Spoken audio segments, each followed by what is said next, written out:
दोस्तों आज हम प्रश्नावली 7.2 का जो एनसीईआरटी बुक 10th क्लास का प्रश्न क्रमांक 9 को इस वीडियो के अंदर हम लोग कवर करेंगे। यदि आप लोग को वीडियो अच्छा लगे तो एक लाइक करेंगे और चैनल को सब्सक्राइब कर लेंगे। तो आइए देखते हैं इस प्रश्न को। बोल रहा है क्या कि बिंदु ए इतना दिया हुआ है और बी इतना दिया हुआ है को जोड़ने वाले रेखाखंड ए बी को 4 बराबर भागों में विभाजित करने वाले बिंदुओं के निर्देशांक ज्ञात करना है। ठीक है ना। तो इसे क्या किया है, सबसे पहले हमको 2 बिंदु दे दिया है। तो यहाँ पर क्या करेंगे हम, सबसे पहले इस यहाँ पर फिगर को हम ड्रॉ कर लेते हैं। ठीक है, यहाँ इस तरह से दिया, यहाँ इस तरह से ऐसे ले लेते हैं। यहाँ क्या हो गया, ये ए हो गया और ये क्या हो गया, बी हो गया। इसमें 2 बिंदु दिया हुआ है, -2, 2 और यहाँ क्या दिया हुआ है 2, 8। इस तरह से यहाँ पर क्या दे दिया, 2 बिंदु है। ठीक है, इसे क्या कहा कि 4 बराबर भागों में बांटने के लिए कहा। इसको 4 बराबर भागों में हम क्या करते हैं, इसे बांट देते हैं। ठीक है, तो यहाँ क्या हो गया 1, 2, 3, 4 बराबर। इसे मान लेते हैं कुछ हम P, Q, R। ठीक है, यहाँ पर हम कुछ मान लिए। ठीक है, अब यहाँ पर क्या हो जाएगा, इसे 4 बराबर भागों में अब तो हम बांट ही दिए। और बांटने के बाद अब यहाँ पर कौन कौन सूत्र का प्रयोग किया जाएगा। ठीक है, तो यहाँ अब हम सबसे पहले आपको बता देते हैं कि ये x1 कहलाएगा, ये y1 कहलाएगा। ठीक है, और ये x2 कहलाएगा, ये y2 कहलाएगा। ठीक है, तो अब हम शुरू करेंगे कहाँ से, तो सबसे पहले आप यहाँ देखेंगे कि हम Q से शुरू करते हैं। Q से शुरू इसलिए करते हैं क्योंकि ये मध्य बिंदु है। देखिए इधर देखेंगे तो इधर भी 2 है खांचा है और इधर भी 2 खांचा है। ठीक है, तो यहीं से हम शुरू करते हैं। तो ये मध्य बिंदु हो जाएगा, क्या हो जाएगा, ये x और y हम इस मध्य बिंदु को मान लेते हैं।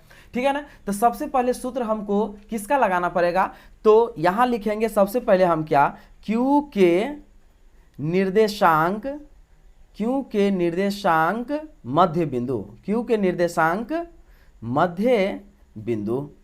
ठीक है,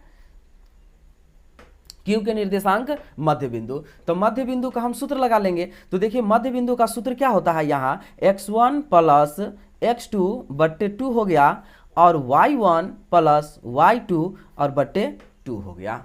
ठीक है, तो आइए यहाँ पर हम सबसे पहले ये सूत्र के माध्यम से सबको हल कर लेते हैं। तो x1 क्या हो गया -2 और प्लस x2 कितना हो गया, तो 2 हो गया और बट्टे में ये 2 लिखेंगे। फिर y1 कितना हो गया 2 और प्लस y2 कितना हो गया 8 बट्टे में 2 हो गया। इस तरह से अब इसे हम क्या करेंगे आगे, यहाँ लिखेंगे क्या, 2 में से 2 गया 0 बट्टे 2 और कॉमा इसको जोड़ेंगे 10 बट्टे में 2। तो अब यहाँ पर क्या लिखेंगे हम, 0 में 2 से भाग देंगे क्या होगा 0 और कॉमा 2 को काटेंगे तो ये 5 मरतबे में कट जाएगा। तो दोस्तों इस तरह से एक आंसर हमारा क्या हो गया, ये निकल गया। ठीक है, एक आंसर ये निकल गया Q के निर्देशांक में। अब हम यहाँ पर क्या करेंगे, अब यहाँ बच गया क्या, P बच गया और R बच गया। तो P तो यहाँ कोई मध्य बिंदु नहीं है। ठीक है, क्योंकि इसके बाद देखेंगे तो इधर 3 गो भाग बच जाता है।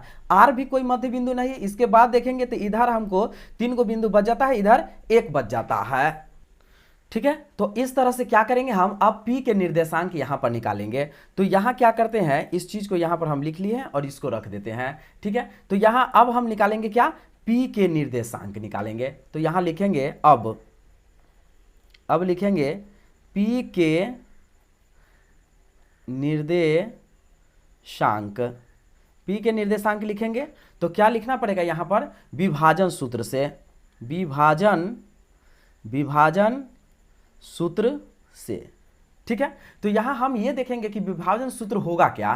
तो विभाजन सूत्र यहाँ पर हमको होगा क्या, लिख लेते हैं, ट्रिक के माध्यम से लिखेंगे xm लिखिए प्लस xm, फिर बट्टे क्या लिखेंगे m प्लस m, फिर लिखेंगे क्या ym प्लस ym और बट्टे क्या लिखेंगे m प्लस m, ऐसे लिख लेंगे।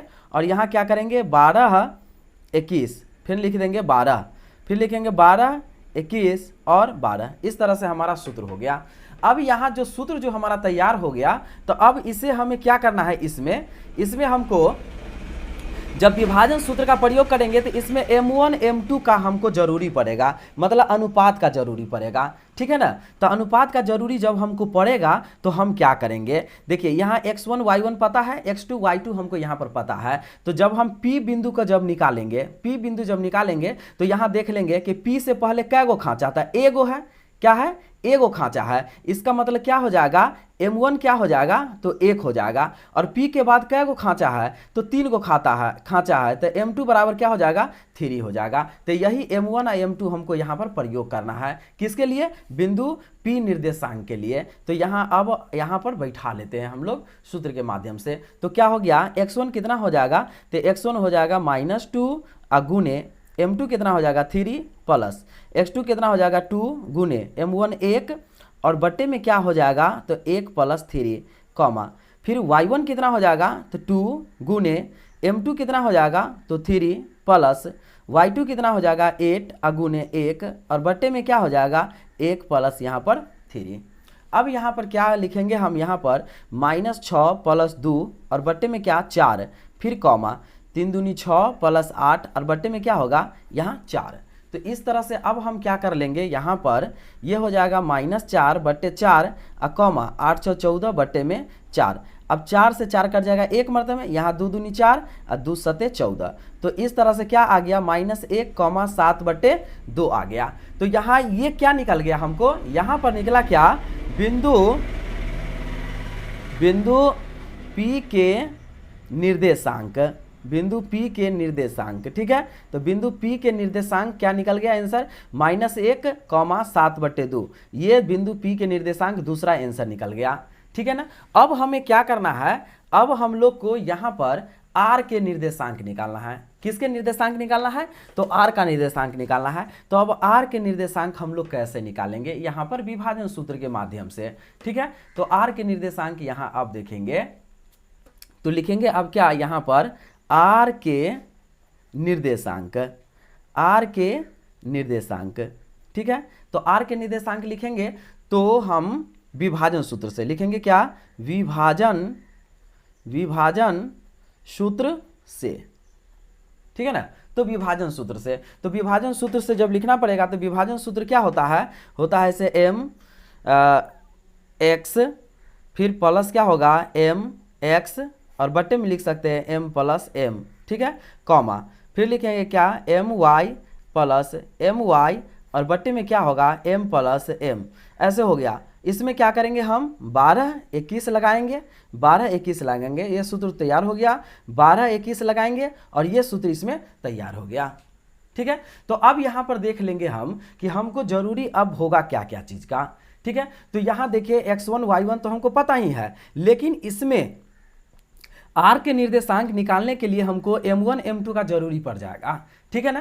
तो m1 m2 का जब जरूरी पड़ेगा तो यहाँ देखेंगे जब R का निकालना है, ठीक है, तो R से पहले कै गो खांचा है, 1 2 3 गो है, इसका मतलब m1 कितना हो जाएगा, तो यहाँ 3 हो जाएगा। और R के बाद कै गो खांचा है, तो 1 गो खांचा है, इसका मतलब m2 कितना हो जाएगा, तो 1 हो जाएगा। अब इसी को m1 m2 भी हमको पता हो गया और x1 y1 तो पता ही है, सूत्र पर हम बैठा लेते हैं। तो बैठाएंगे तो देखिए यहाँ पर क्या हो जाएगा, जब भी हम यहाँ बैठाएंगे तो यहाँ होगा क्या m1 हो जाएगा 3 गुने x2 कितना हो जाएगा 8 हो जाएगा, फिर प्लस m2 कितना हो जाएगा 1 गुने x1 कितना हो जाएगा -2 और बट्टे क्या हो जाएगा 3 + 1 कॉमा m1 कितना हो जाएगा 3 गुने y2 कितना हो जाएगा 8 प्लस m2 कितना हो जाएगा 1 गुने y1 हो जाएगा 2 और बट्टे में क्या होगा 3 + 1, ठीक है। इस तरह से हो गया। अब हम यहाँ क्या करेंगे, अब ऐसे करेंगे 3 8 24, ठीक है, प्लस माइनस माइनस 1 में 2 से गुना करेंगे 2 और बट्टे में ये 4 हो गया।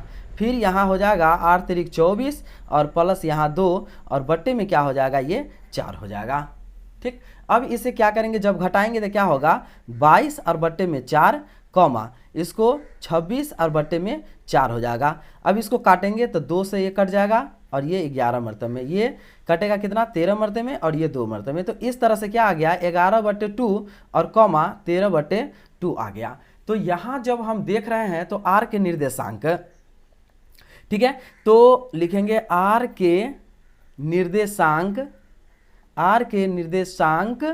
बिंदु, ठीक है, R के निर्देशांक बिंदु क्या आ गया 11/2 और कॉमा 13/2, ठीक है। तो दोस्तों इस तरह से ये सभी को बनाना था। आर के निर्देशांक के आंसर इतना निकल गया और इस तरह से यहाँ पर पी के निर्देशांक हमको आंसर यहाँ पर इतना निकल गया -1,7/2 और यहाँ पर जो क्यू के निर्देशांक निकालना था जो इतना निकल गया। तो इस तरह से वीडियो आप लोग को समझ में आ ही गया होगा और यदि आ गया होगा तो एक लाइक कर लेंगे और चैनल को सब्सक्राइब भी कर लेंगे।